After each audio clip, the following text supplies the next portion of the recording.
السلام علیکم ورحمۃ اللہ وبرکاتہ۔ الحمد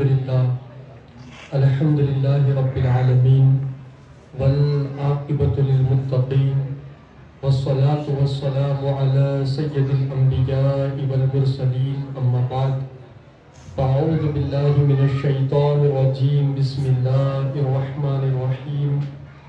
قد جاءکم من اللہ نور، صدق اللہ العلی العظیم۔ ناد علی مظہر العجائب، تجدہ اونا لک بالنوائب، کل ہم وغم سینجلی بعظمتک یا اللہ، وبنبوتک یا رسول اللہ، وبولایتک یا علی یا علی یا علی۔ غوث اعظم و منیب سر و ساما مدد، قبلہ دی مدد، کعبہ ایماں مدد، بگرداب بلا افتاد کشتی، ضعیفانو شکستہ رات پشتی، بحق خواجہ عثمان ہارون، مدد کن یا معین الدین چشتی، مدد کن یا معین الدین چشتی، مدد کن یا معین الدین چشتی۔ الحمدللہ ہم اور آپ پھر ایک مرتبہ سیرت مبارکہ کی اس عظیم الشان محفل میں حاضر ہے۔ اللہ تبارک و تعالی ہمارا یہاں پر آنا قبول فرمائے اور یہاں کے آنے کو جنت میں جانے کا ذریعہ بنائے۔ آئیے کچھ باتیں سننے اور سنانے سے پہلے اپنے اور ساری کائنات کے مرکز عقیدت حضور رحمت عالم فخر آدم و بنی آدم جناب احمد مجتبیٰ و محمد مصطفیٰ صلی اللہ تعالی علیہ وآلہ وسلم کی بارگاہ بے کس پناہ میں جس طریقے سے پڑھا ہوں آپ میرے ساتھ پڑھیں۔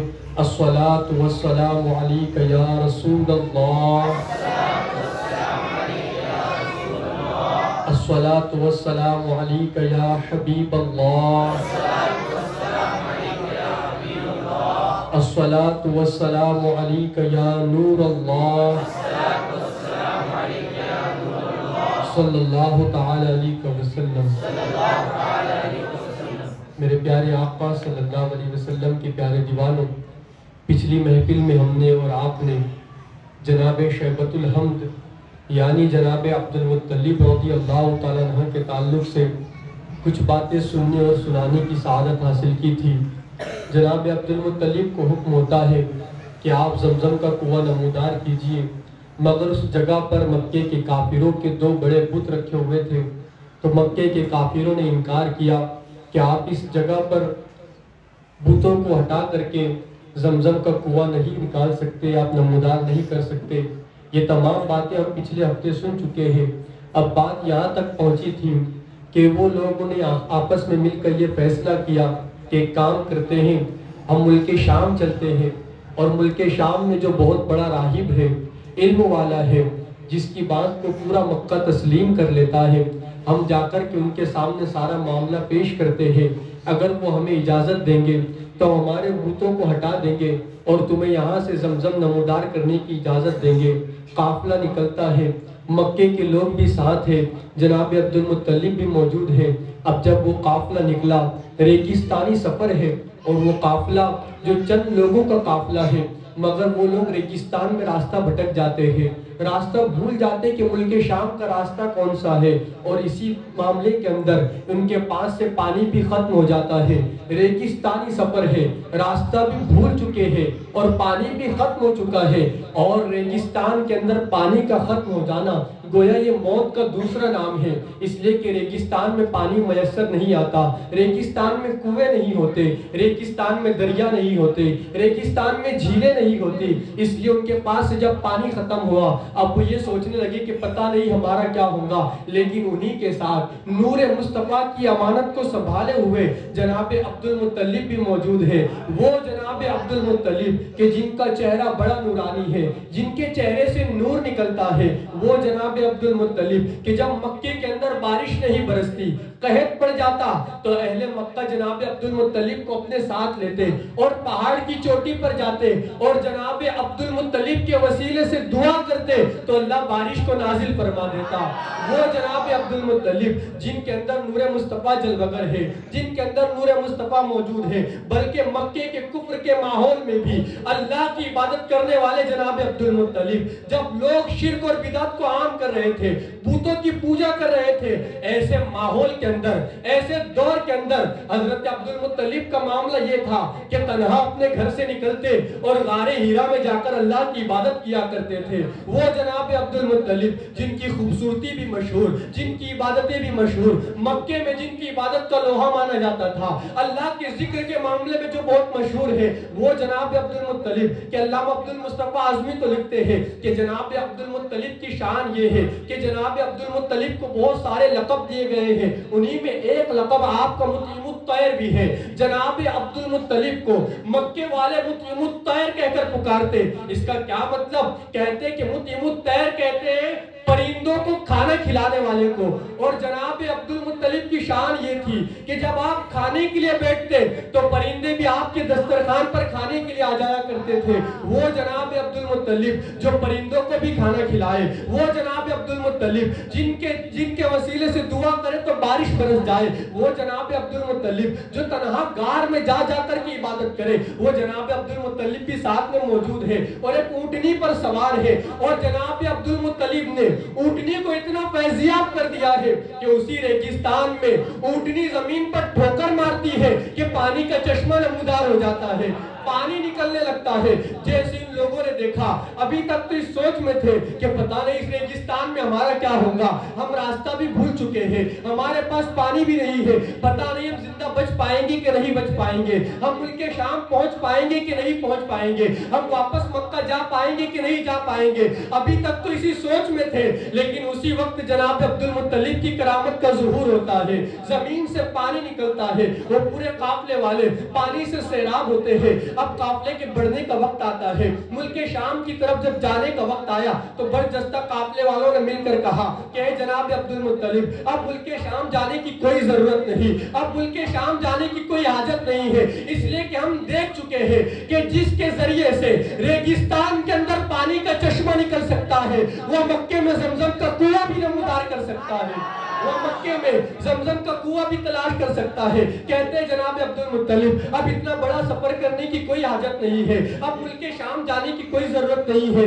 چلیے ہم واپس مکہ چلتے ہیں. اب جناب عبد المطلب واپس آتے ہیں اور زمزم کا کنواں نمودار کرنے کا کام شروع ہوتا ہے. جناب عبد المطلب کے ایک شہزادے جن کا نام تاریخ میں جناب حارث آیا ہے، ان دونوں نے مل کر کے زمزم کے کنویں کو نمودار کرنے کا کام شروع کیا. بلکہ فرمایا گیا کہ کم و بیش 3 دن کی محنت کے بعد، 3 دن کی مشقت کے بعد اللہ کی قدرت سے زمزم کا کنواں نمودار ہوتا ہے، زمزم کا پانی نکلنے لگتا ہے. جس کو پہلے کافروں نے ختم کر دیا تھا، کافروں نے مٹا دیا تھا، جناب عبد المطلب نے زمزم کے کنویں کو نمودار کیا. لیکن جب زمزم کے کنویں کو کھود رہے تھے، جب زمین کو کھودا جا رہا تھا، آپ کے طرح بیٹے جناب حارث آپ کے ساتھ ہے. اسی وقت جناب عبد المطلب زمزم کا کنواں نمودار کرتے وقت ایک منت لیتے ہیں، ایک منت مانگتے ہیں اور کہتے ہیں کہ کاش اللہ مجھے 10 بیٹے عطا کر دیتا تو مجھے اس طرح کے اچھے کام کرنے میں آسانی ہوتی. اور وہ میرا ہاتھ بٹاتے اور کہتے کہ اگر اللہ مجھے 10 بیٹے عطا کر دے، اللہ مجھے 10 بیٹے عطا فرمائے تو میں اپنے ایک بیٹے کو اللہ کی راہ میں قربان کر دوں گا، ایک بیٹے کو اللہ کی راہ میں قربان کر دوں گا. جناب عبد المطلب نے منت بھی مانی، زمزم کا کنواں بھی نمودار ہو چکا ہے. اب یکے بعد دیگر جناب عبد المطلب شادیاں فرماتے ہیں، نکاح کرتے ہیں. اولاد تو دنیا میں آ رہی ہے مگر نور مصطفیٰ منتقل نہیں ہوا ہے، نور مصطفیٰ آگے نہیں بڑھا ہے. آپ کی اولاد کے تذکرہ موجود ہے کتابوں کے اندر، علماء سیر نے اس کو لکھا ہے کہ آپ کی اولاد کی کیا کیا کیفیتیں ہیں. لیکن اولاد آئی ہے، نور مصطفیٰ منتقل نہیں ہوا ہے. سوتے خواب میں الہام ہوتا ہے، ایک خاتون کی طرف اشارہ دیا جاتا ہے کہ آپ فلاں خاتون سے نکاح فرمائے. تاریخ میں اسی خاتون کو فاطمہ بنت عمر کے نام سے یاد کیا جاتا ہے. یہ کون فاطمہ بنت عمر ہے؟ یہ میرے نبی کی دادی جان ہے، کو میرے نبی کی دادی ہونے کا شرف حاصل ہے. نکاح ہوتا ہے، انہی کے یہاں ایک شہزادے کی ولادت ہوتی ہے، نور مصطفیٰ منتقل ہوتا ہے. اسی شہزادے کو دنیا حضرت عبداللہ کے نام سے یاد کرتی ہے. حضرت عبداللہ دنیا میں جلوگر ہوتے ہیں، حضرت عبداللہ دنیا میں آتے ہیں. جس وقت حضرت عبداللہ دنیا میں آتے ہیں آپ اندازہ کریں کہ نبی کے اور آبا و اجداد جب دنیا میں آئے ہم پہلے سن چکے ہیں کہ بعض اب تک جب نور مصطفیٰ کی امانت کو سنبھالنے والے جب دنیا میں جلوگر ہوتے تھے، فرشتوں کی جماعت زمین پر آیا کرتی تھی، استقبال کے لیے فرشتے آتے. اب سوچے آج تو خود نبی کے والد ماجد دنیا میں آئے ہیں، نبی کے والد آئے ہیں، اس وقت فرشتوں کی کیفیت کا عالم کیا ہوگا، فرشتوں کی خوشیوں کا عالم کیا ہوگا، یقیناً ان کو الفاظوں میں بیان نہیں کیا جا سکتا. کائنات کس قدر خوشیاں منا رہی ہوں گی اسے اپنے الفاظ میں ہم بیان نہیں کر سکتے. جناب عبداللہ دنیا میں آتے ہیں. اب جس وقت جناب عبداللہ کی ولادت ہوتی ہے، جو اہل کتاب ہے، جن کے پاس توریت و انجیل کا علم ہے، وہ سمجھ جاتے ہیں کہ جس کے ذریعے سے نبی آخر الزمان دنیا میں آنے والے ہیں، ان کے والد جناب عبداللہ دنیا میں آ چکے ہیں، اہل کتاب جان چکے ہیں. اس لیے کہ توریت و انجیل میں میرے نبی کے والد گرامی کا تذکرہ بھی موجود ہے کہ نبی کے والد کہاں جلوگر ہوں گے، جناب عبداللہ کب جلوگر ہوں گے، اور جب وہ نبی آخر الزمان کے والد آئیں گے اس وقت کیا کیا علامتوں کا ظہور ہوگا. یہ ساری باتیں کتابوں میں موجود تھی. بلکہ روایت میں آتا ہے کہ ان لوگوں نے حضرت یحییٰ علیہ السلام کا جھبا دیکھ کر اندازہ لگا لیا تھا کہ نبی کے والد دنیا میں آ چکے ہیں. آپ اندازہ فرمائیں علامتوں کا ظہور ہو چکا ہے کہ نبی کے والد دنیا میں آ چکے ہیں، نبی کے والد دنیا میں آ چکے ہیں. لیکن ان یہودیوں کو اور ان نصرانیوں کو ایک بات کا ڈر ستانے لگا، ایک بات سے وہ خوفزدہ ہونے لگے، اور وہ ڈر یہ تھا کہ جو نبی آخری نبی کے والد گرامی ہے، آخری نبی جن کی گود میں آنے والے ہیں، وہ جناب عبداللہ بنی اسرائیل میں نہیں آئے ہیں بلکہ وہ تو بنی اسماعیل میں آئے ہیں، وہ تو حضرت اسماعیل کی اولاد میں ہے، وہ تو مکے میں جلوگر ہوئے ہیں. اس لیے نبی آخر الزمان کے والد ہونے کا شرف کسی یہودی اور عیسائی کو نہیں ملنے والا ہے بلکہ یہ تو حضرت اسماعیل کی اولاد میں آنے والے ہیں. اس لیے یہودی نے اسی وقت سے جس وقت حضرت عبداللہ دنیا میں آئے انہیں علامتوں کے ذریعے پتا چلا تو انہوں نے اسی وقت سے منصوبے بنائے کہ ہمیں نبی آخر الزمان کے والد کا خاتمہ کر دینا ہے، معاذ اللہ انہیں دنیا سے مٹا دینا ہے. اور باضابطہ ملک شام سے لے کر یمن تک، قیصر و کسریٰ کے دربار تک باضابطہ منصوبے بنا لیے گئے کہ جب تک جناب عبداللہ بڑے ہو جائیں اس سے پہلے ہم ان کا خاتمہ کر دیں، انہیں دنیا سے مٹا دیں تاکہ وہ نبی ان کی اولاد میں نہ آئے، تاکہ وہ آخری پیغمبر ان کی اولاد میں جلوگر نہ ہو. انہوں نے منصوبے بنا لیے. لیکن ادھر جناب عبد المطلب کے شہزادے جناب عبداللہ کی شان کیا ہے، میرے نبی کے والد گرامی کی شان کیا ہے.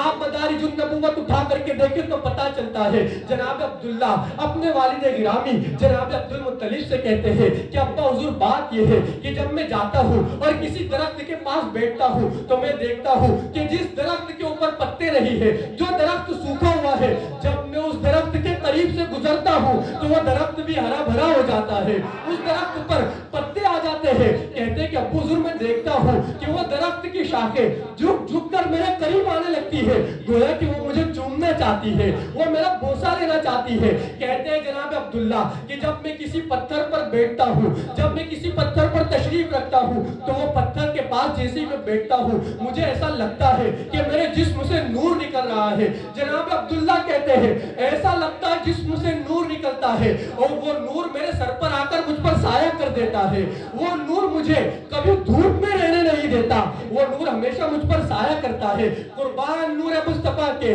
کہ ابھی حضور دنیا میں آئے نہیں ہیں لیکن اس سے پہلے امت کو تعلیم دے رہے ہیں کہ تمہیں اپنے باپ کو دھوپ میں نہیں رکھنا ہے، اپنے باپ کو سایہ عطا کرنا ہے. میرے پیارے آقا علیہ السلام کے پیارے دیوانوں، ابھی حضور دنیا میں نہیں آئے ہیں، ابھی اپنے والد کی شکم میں، اپنے والد کے پشت کے اندر ہے، لیکن اپنے والد کو سایہ دے رہے ہیں، اپنے والد کو دھوپ میں نہیں رکھنا چاہتے. آج ہم بھی اپنے آپ کو عاشق رسول کہتے ہیں، ہم بھی محبت رسول کا جھب بھرتے ہیں، لیکن ہمارا حال کہ اللہ ماشاءاللہ اپنے والد کے ساتھ بد سلوکی، اپنے والد کے ساتھ بد اخلاقی، باضابطہ باپ پر ہاتھ اٹھایا جا رہا ہے، باپ کو گالی دی جا رہی ہے. نبی کا دیوانہ کبھی اپنے باپ کے ساتھ بد سلوکی نہیں کر سکتا، نبی کا دیوانہ کبھی اپنے باپ کے ساتھ بد اخلاقی نہیں کر سکتا. اس لیے کہ تبھی تو نبی دنیا میں بھی نہیں آئے، اس سے پہلے باپ کی عزت کا سلیقہ سکھا رہے ہیں، باپ کا ادب سکھا رہے ہیں. کہتے ہیں کہ میرے والد جناب عبد المطلب جب میں پتھر پر بیٹھتا ہوں تو وہ نور مجھ پر سایہ کر دیتا ہے. کہتے ہیں وہ نور مجھے کبھی دھوپ میں رہنے نہیں دیتا. پھر کہتے ہیں کہ جب میں کسی زمین پر بیٹھنا چاہتا ہوں، جب میں کسی زمین پر بیٹھنا چاہتا ہوں تو زمین بھی پکار کر کہتی ہے کہ اے نور مصطفیٰ کی امانت کو سنبھالنے والے، آپ پر